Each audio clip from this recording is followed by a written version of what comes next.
در ناحیه وسه کارخانه صنعتی ثمر با قبول پخته شروع کرد. نیمه دیوم ماه سپتامبر نخستین کاروان قطاره‌های پخته داخل این کارخانه گردیدند. در این موسم در کارخانه 60 نفر به کار موسمی جلب گردیده از جانب رهبریت و کمیته اتفاق کسبه برای کارگران شرایط‌های مساعد مهنت فراهم آورده شدند. برای قبول پخته خواجگی ها باشد در کارخانه 4 نقطه پخته قبول کنی گشوده شده است. در کارخانه برای پیشگیری از حادثه های سوختار رعایت قاعده های بی‌خطری از سوختار حتمی بوده.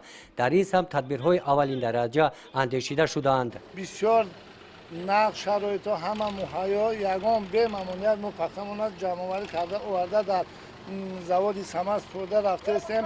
یگان معنیش بسیار خوشنودیم که همه خیلی چیزا هستن که ما را دستگیری میکننده خانه را. امسال کشاورزان ناحیه وسه از میدان 7535 گکتار با قدر 16812 تن پخته جمع آورده. مقصد دارد که در تامین دورنمای این اشیاء خام و رشد صنعت کشور سهم ارزنده گذارند.